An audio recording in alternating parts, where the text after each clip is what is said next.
nation. You have accomplished your destination. You have accomplished your destination. But never ending for Ibn Zahra. But never ending for Ibn Zahra is imtihan Ali Akbar. Zabih Karbal, Shabih Sarwar.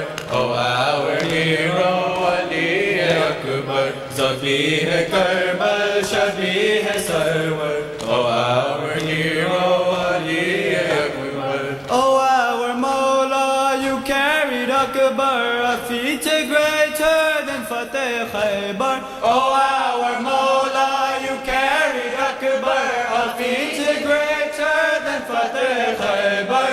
A feat greater than Fateh Khaybar. A feat greater than Fateh Khaybar. Hussein still has to bury Asghar. Hussein still has to bury Asghar. Oh no, Khane Ali Akbar. Zabih Karbal, Shabih Sarwar. Oh, our hero Ali Akbar.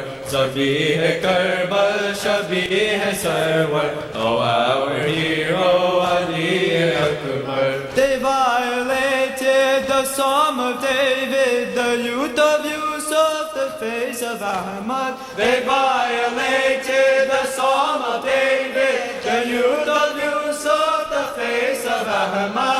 The youth of Yusuf, the face of Ahmad. The youth of Yusuf, the face of Ahmad. Oh, what a disgrace for the Ummah.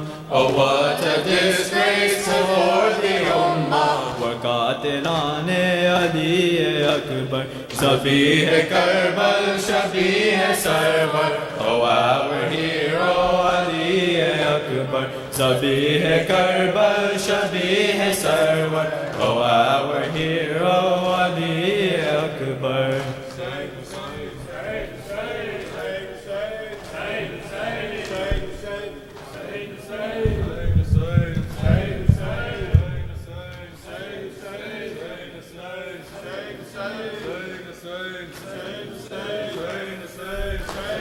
غریب زہرا پا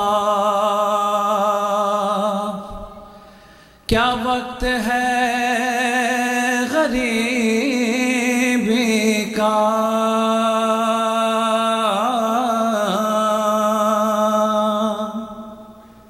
گربا چاک ہے بالوں میں خاک کرب و بلا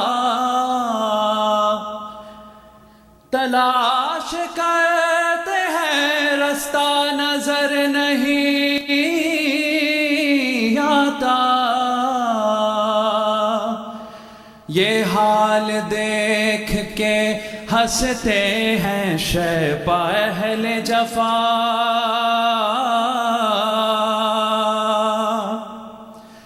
بہن کے کاندھوں پا کل کائنات لاتے قدم قدم پہ یہ آواز لیتے جاتے ہیں ام لیلا سنبھال زینب کو ام لیلا سنبھال زینب کو لا رہا ہوں میں لاشِ اکبر ام لیلا سنبھال زینب کو لا رہا ہوں میں لاشِ اکبر ام لیلا بولے ہوں گے حسین یہ رو کر زینب کو لا رہا ہوں میں لاشِ اکبر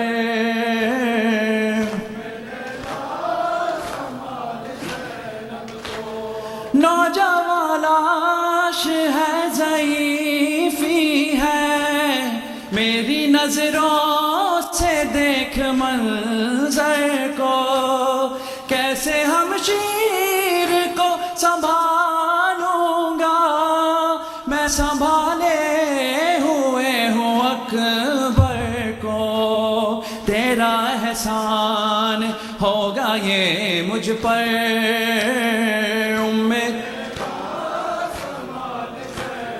کو لا رہا ہوں میں لاشائے اکبر، لیلا اس کے سینے سے لے کے نام علی میں نے برچھی ابھی نکالی ہے، امتحان دے چکی میری غربت، اب تیری بے بسی کی باری ہے، تو بھی اس وقت یا علی کہہ کر سنبھال زینب کو لا رہا ہوں، لیلا ایسے لاشیں جواں اٹھائے ہوں، ایڑیاں خط بناتی آتی ہیں، ان نشانوں کو پیچھے پیچھے میرے اماں زہرا مٹاتی آتی ہیں، اس کی نظریں نہ دیکھیں یہ منظر، لیلا بال زینب کو لا رہا